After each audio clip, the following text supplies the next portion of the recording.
വിശുദ്ധ മത്തായി എഴുതിയ സുവിശേഷം അധ്യായം 26, 47 മുതലുള്ള തിരുവചനങ്ങൾ. യേശുവിനെ ഒറ്റിക്കൊടുക്കുന്നു. അവൻ സംസാരിച്ചുകൊണ്ടിരിക്കുമ്പോൾ തന്നെ 12 പേരിൽ ഒരുവനായ യൂദാസ് അവിടെ എത്തി. അവനോടുകൂടെ പ്രധാന പുരോഹിതന്മാരുടെയും ജനപ്രമാണികളുടെയും അടുക്കൽ നിന്ന് വാളും വടികളുമായി ഒരു ജനക്കൂട്ടവും വന്നിരുന്നു. ഒറ്റുകാരൻ അവർക്ക് ഈ അടയാളം നൽകിയിരുന്നു: ഞാൻ ആരെ ചുംബിക്കുന്നുവോ അവൻ തന്നെ, അവനെ പിടിച്ചുകൊള്ളുക. അവൻ പെട്ടെന്ന് യേശുവിൻ്റെ അടുത്ത് ചെന്ന്, ഗുരു സ്വസ്തി എന്ന് പറഞ്ഞ് അവനെ ചുംബിച്ചു. യേശു അവനോട് ചോദിച്ചു: സ്നേഹിത, നീ എന്തിനാണ് വന്നത്? അപ്പോൾ അവർ മുന്നോട്ട് വന്ന് യേശുവിനെ പിടിച്ചു.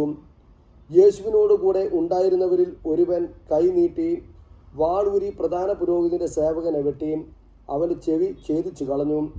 യേശു അവനോട് പറഞ്ഞു: വാൾ ഉറയിലിടുക.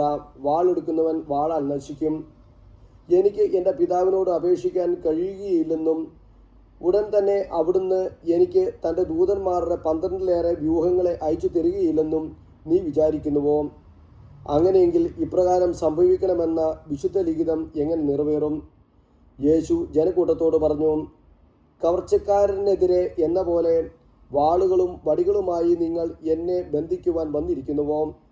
ഞാൻ ദിവസവും ദേവാലയത്തിലിരുന്ന് നിങ്ങളെ പഠിപ്പിച്ചിരുന്നു, നിങ്ങൾ എന്നെ പിടിച്ചില്ല. പ്രവാചകന്മാരുടെ ലിഖിതങ്ങൾ പൂർത്തിയാകാൻ വേണ്ടിയാണ് ഇതൊക്കെ സംഭവിച്ചത്. അപ്പോൾ ശിഷ്യന്മാരെല്ലാവരും അവനെ വിട്ട് ഓടിപ്പോയി. ന്യായാധിപത സംഘത്തിൻ്റെ മുമ്പിൽ യേശുവിനെ പിടിച്ചു ബന്ധിച്ചവർ പ്രധാന പുരോഹിതനായ കയഫാസിൻ്റെ അടുത്തേക്ക് അവനെ കൊണ്ടുപോയി. അവിടെ നിയമജ്ഞരും ശ്രേഷ്ഠന്മാരും സമ്മേളിച്ചിരുന്നു. പ്രധാന പുരോഹിതൻ്റെ മുറ്റം വരെ പത്രോസ് അവനെ അല്പദൂരമായി അനുഗമിച്ചു. അനന്തരം അവൻ അകത്ത് കടന്ന് അവസാനം എന്തെന്ന് കാണാൻ പരിചാരകരോടുകൂടി ഇരുന്നു. പ്രധാന പുരോഹിതന്മാരും ന്യായാധിപ സംഘം മുഴുവനും യേശുവിനെ മരണത്തിന് ഏൽപ്പിച്ചു കൊടുക്കേണ്ടതിന് അവനെതിരെ കള്ളസാക്ഷ്യം അന്വേഷിച്ചു. പല കള്ളസാക്ഷികൾ വന്നെങ്കിലും അവർക്കു സാക്ഷ്യമൊന്നും കിട്ടിയില്ല. അവസാനം 2 പേർ മുന്നോട്ട് വന്ന് ഇപ്രകാരം പറഞ്ഞു: ഈ ദേവാലയം നശിപ്പിക്കാനും 3 ദിവസം കൊണ്ട് നിർമ്മിക്കാനും എനിക്ക് സാധിക്കുമെന്ന് ഇവൻ പറഞ്ഞിട്ടുണ്ട്.